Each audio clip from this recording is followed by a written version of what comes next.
I've known Mr. Serio for, I think, around 20 years now.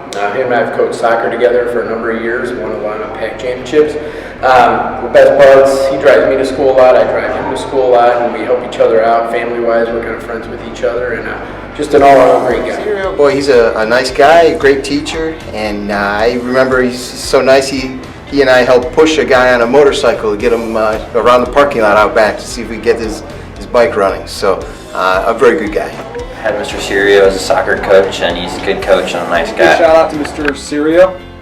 When I think of Mr. Serio, I think about a teacher who worries about his students not only learning in his class, for his class, but learning about life and for their own benefit later on down the road and whatever they may be doing as an adult. I think Mr. Serio is one of those people who we will always look back on and think about somebody who really cared about the person and saw them for who they will be and what they can become. So thank you, Mr. Serio. Mr. Serio has always been probably one of the nicest teachers I've ever had at the high school.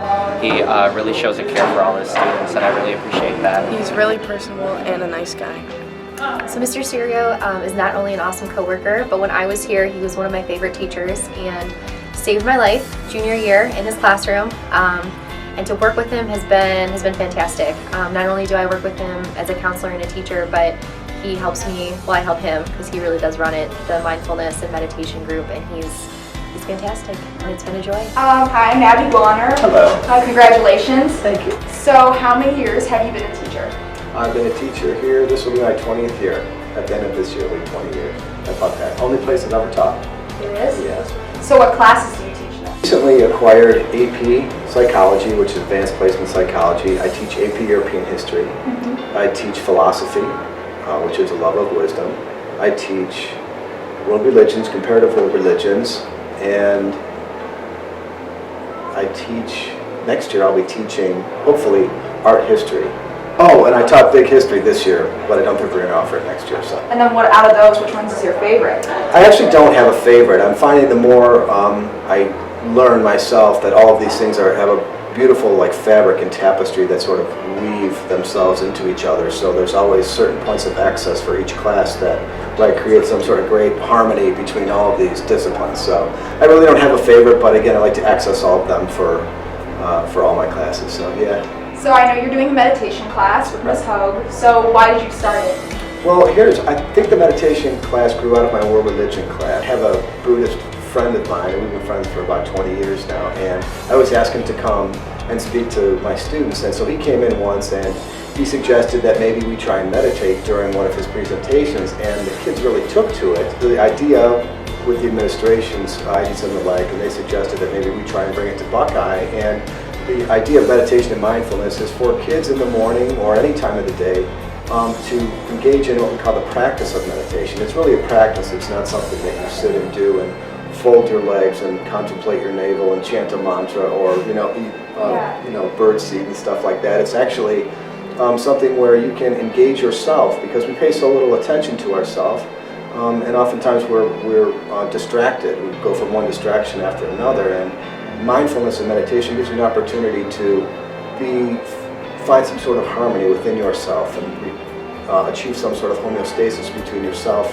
and your environment, which sort of calms you down by focusing on your breath and just allows you to be with your thoughts, your best thoughts, if you will. So then what is your life motto? My life motto, I don't really have a life motto because I'm not a motto person, although I do give an occasional finger wag and the like, but there are a few folks who always advocate following your bliss, and that's different for everybody. Again, I think for each person, it's good to try to practice or get in the habit of practicing virtue. I guess that's one of my things that I constantly repeat to myself: try to practice or get in the habit of practicing virtue, and to just keep a broad bandwidth regarding empathy towards other human beings, and just to practice perfect kindness when I can. So, do you have it? What's your favorite music genre? Oh, that's another one, right? Much like what I teach, I think I like everything from jazz to indie to classical music to old or classic rock and roll, a little bit of country. I won't admit it, but yeah, a little bit of country. Yeah. So then, what's your favorite TV show? Right now, my favorite TV show is, and has been, I should say, for a while now, South Park. Yeah, South Park. Oh my gosh! My Enough said. brother and everyone loves that show. Great social commentary, political commentary, and the like, and in cartoon form, and the kids never get old. So, which really makes it fun. So then, what are some of your hobbies? My hobbies. I like to read. I like to kayak. I like to hike. I like to travel. And I like being a dad and a husband. Yeah, those are my favorite things. Yeah.